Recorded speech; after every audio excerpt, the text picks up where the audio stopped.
जय हिंद साथियों, आज हम इस वीडियो में जानेंगे शादी विवाह का इतिहास। विवाह की शुरुआत कैसे और कब हुई थी, विवाह के स्वरूप, उद्देश्य क्या है। वीडियो को पूरा देखें, बहुत अच्छे से आपकी समझ में आएगा।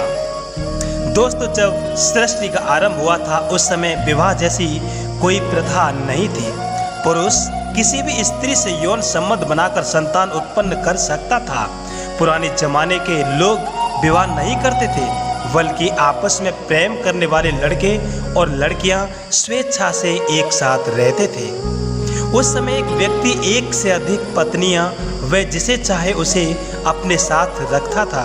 अपने बल पर जिसके पास बल था वह व्यक्ति किसी भी स्त्री से यौन संबंध बनाता था अपनी ताकत व लाठी के अनुसार। और जिस पुरुष के पास शारीरिक ताकत कम होती थी तो उस पुरुष को स्त्री मिलना मुश्किल था, क्योंकि जिसकी लाठी उसकी भैंस।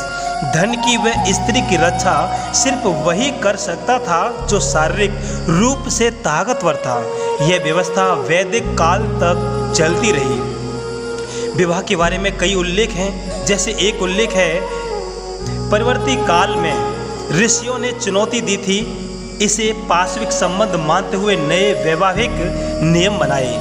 ऋषि श्वेत केतु का एक संदर्भ वैदिक साहित्य में आया है कि उन्होंने मर्यादा की रक्षा के लिए विवाह प्रणाली की स्थापना की और तभी से कुटुंब व्यवस्था का श्री गणेश हुआ। विवाह का दूसरा उल्लेख यह है, पुराने जमाने के लोग विवाह नहीं करते थे। आपस में प्रेम करने वाले लड़के व लड़कियां स्वेच्छा से एक साथ रहते थे। यह व्यवस्था मुखिया को नागवार गुजरती थी। उसे ना तो कोई आर्थिक लाभ होता था और ना ही मदिरा मुर्गा आदि की प्राप्ति होती थी। एक दिन मुखिया ने फैसला किया कि युवक युवती अपनी मर्जी से एक साथ नहीं रह सकते। लड़के को भावी ससुर व मुखिया को कुछ समय तक मदिरा का उपहार देना होगा। उसके बाद अनुमति मिलेगी और ब्याह में गांव को भोज व नाच गाने का आयोजन किया जाएगा। युवकों को ये असहमति हुई। एक जोड़े ने मना किया तो उन्हें भागकर जाना पड़ा और एक बरगद के खोखले पेड़ में छिप गया। कुछ लोगों ने कहा, खोखले वृक्ष को खूब हल्दी तेल लगाओ, बहुत सारा पानी डालो। अब हल्दी पानी तेल के असर से इतनी ठंड लगी कि बाहर आकर ब्याह स्वीकारना पड़ा। तभी से हल्दी तेल लगाने की प्रथा चली है। और भी उल्लेख है, क्या सच है, मजबूत तथ्य है, किसी को नहीं पता है। वर्तमान की बात करें तो विवाह का अर्थ क्या है, विवाह क्या है। विवाह समाज द्वारा मान्यता प्राप्त एक सामाजिक संस्था है जिसमें स्त्री पुरुष को काम वासना की संतुष्टि के लिए समाज द्वारा स्वीकृति प्रदान की जाती है। यह स्वीकृति कुछ संस्कारों को पूरा करने पर मिलती है।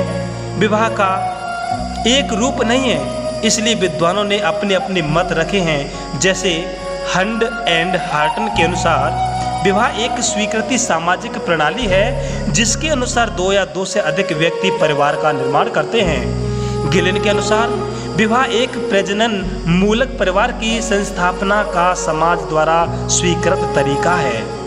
बोगार्डस के अनुसार विवाह स्त्रियों और पुरुषों को पारिवारिक जीवन में प्रवेश कराने वाली संस्था है। अब विवाह के उद्देश्य के बारे में समझते हैं। इसमें पहला है यौन सुख की संतुष्टि।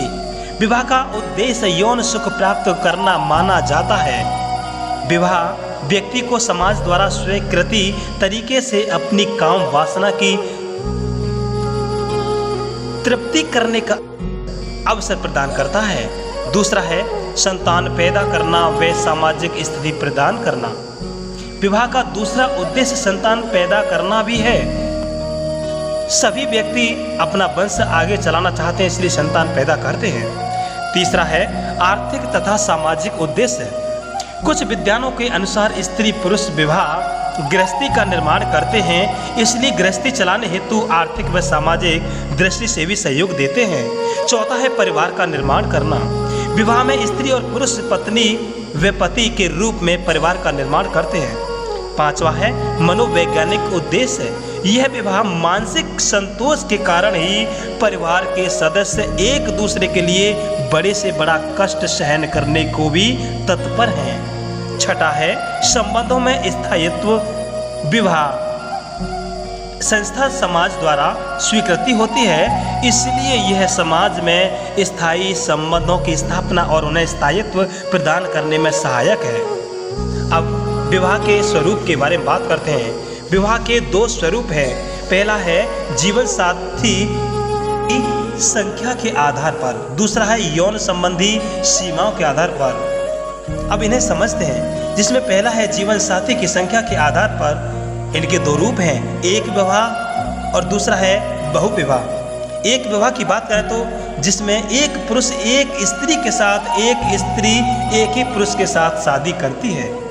और बहुविवाह क्या होता है? इस विवाह में एक ही समय में एक पत्नी की कई शादी या एक पति की कई शादियां होती हैं।